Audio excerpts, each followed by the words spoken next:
It started as a quiet drive home on an isolated forest road, but one act of kindness turned into a nightmare. When I picked up a stranded hitchhiker, I thought I was helping someone in need. Instead, I found myself trapped in a chilling game of survival. What began as small talk spiraled into a night of terror as his true intentions unraveled. That night, I learned the hard way some paths are better left untaken. It's been years since it happened, but I still can't drive down that stretch of highway without getting chills. Every detail of that night is burned into my memory, and sometimes I catch myself reliving it in my dreams, or rather, in my nightmares. It was a late October evening, just after sunset. The sky was painted in hues of orange and purple, but the fading light didn't do much to warm the growing chill in the air. I was driving home from a weekend trip with friends, taking the back roads to avoid the traffic on the main highway. These roads were infamous in the area, isolated, winding, and surrounded by dense woods. Locals often shared stories about strange happenings in the area, unexplained lights, whispers in the trees, and the occasional urban legend about people disappearing. I never put much stock in those tales. I was a rational person, and I figured they were just stories meant to spook people. That was until I saw him. I spotted the figure in the distance, standing on the shoulder of the road. A man, maybe in his late 20s or early 30s, wearing a dark jacket and jeans. He had a small duffel bag slung over one shoulder, and he was holding out his thumb, a classic hitchhiker pose. Normally, I wouldn't stop for a hitchhiker, especially not on such an eerie road, but something about him seemed desperate. The way he kept glancing over his shoulder, like he was running from something, stirred a pang of sympathy in me. I slowed down and pulled over a few feet ahead of him. He jogged up to the car, his breath visible in the cold evening air. As he leaned down to the passenger side window, I got a better look at him. He was clean-shaven, with sharp features and piercing blue eyes. There was a nervous energy about him, but he smiled politely and said, "Thanks for stopping. My car broke down a few miles back, and there's no signal out here. Could you give me a lift to the nearest town?" I hesitated for a moment. Every horror movie I'd ever seen was screaming at me not to let him in, but he seemed harmless enough. Besides, the nearest town was only about 20 minutes away, and I figured I could drop him off without much trouble. Against my better judgment, I unlocked the doors. He climbed in and set his duffel bag on the floor between his feet. "I really appreciate this," he said as he buckled his seatbelt. I was starting to think I'd be stuck out here all night. I gave a polite smile and started driving again. For the first few minutes, we made small talk. He introduced himself as Eric, and I told him my name was Sarah. He said he was traveling for work and had been on his way to meet a client when his car broke down. It all sounded plausible enough, but there was something about him that made me uneasy. Maybe it was the way he kept glancing at me when he thought I wasn't looking, or the way his hands fidgeted with the strap of his duffel bag. Whatever it was, I couldn't shake the feeling that something was off. As we drove deeper into the woods, the sun dipped below the horizon, and darkness enveloped the road. The only light came from my headlights and the faint glow of the dashboard.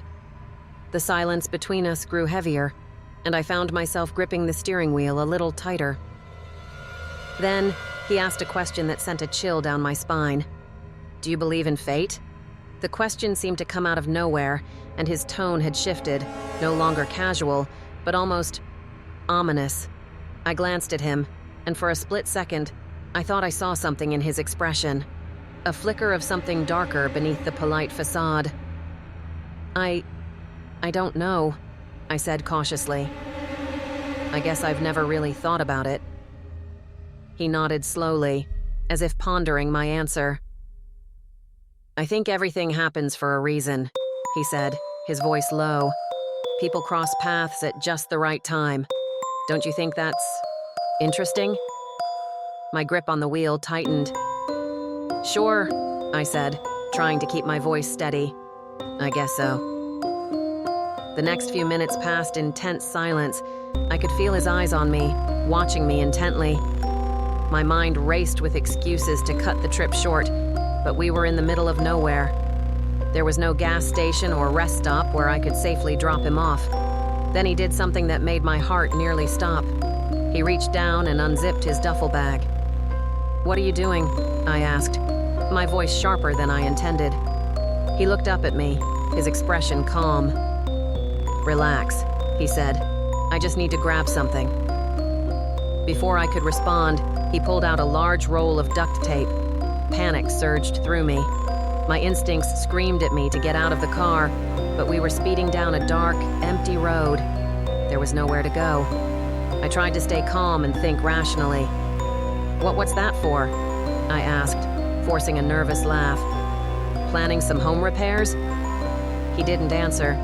Instead, he leaned back in his seat, holding the duct tape in one hand and staring straight ahead. The friendly demeanor was gone, replaced by something cold and unsettling. I knew I had to act fast. "You know," I said, trying to sound casual, "I think there's a gas station a few miles up. Maybe we should stop there and see if someone can help with your car." "No need," he said flatly. "Just keep driving." My heart pounded in my chest. I had no idea what he was planning, but I wasn't about to stick around to find out. I glanced at the GPS on my phone, which was mounted on the dashboard. It showed a sharp curve up ahead, the perfect opportunity. "Hold on," I said, gripping the wheel tightly. "The road gets a little tricky here." As we approached the curve, I slammed on the brakes and yanked the wheel to the right. The car swerved violently, and Eric was thrown against the passenger door. I didn't wait to see his reaction. As soon as the car came to a screeching halt, I threw open my door and bolted into the woods. I could hear him shouting behind me, but I didn't look back. The darkness of the forest swallowed me, and I ran blindly, branches scratching my arms and face. My lungs burned, and my heart felt like it was going to explode, but I didn't stop. I didn't dare. After what felt like an eternity, I stumbled upon an old abandoned cabin. It looked like it hadn't been used in years, but the door was unlocked. I slipped inside and quietly locked the door behind me. The interior was dusty and cluttered with broken furniture, but it provided shelter. I crouched in a corner, trying to steady my breathing and listen for any sign of him. Minutes passed, then hours. The only sounds were the creaking of the old cabin and the distant hoot of an owl. Just when I thought I was safe, I heard footsteps outside. They were slow and deliberate, crunching on the fallen leaves. My heart raced as the footsteps grew louder, stopping just outside the door. I held my breath, praying he would leave. And then, 3 slow knocks. "Sarah," his voice called out, soft and almost sing-song. "I know you're in there. You can't hide forever." Terror gripped me. I looked around the cabin for anything I could use as a weapon, but there was nothing. The door rattled as he tried the handle, but thankfully, it held. After a few tense moments, the footsteps retreated, fading into the distance. I didn't sleep that night. I stayed hidden in the cabin until dawn, when I finally mustered the courage to venture out. The road was a few miles away, and I flagged down the first car I saw. The driver, an older man, took me to the nearest police station, where I told them everything. They searched the area, but found no trace of Eric or his car. The only evidence was my car, abandoned on the side of the road with the passenger door still open. To this day, I don't know who he was or what he wanted, but I'm grateful I escaped with my life.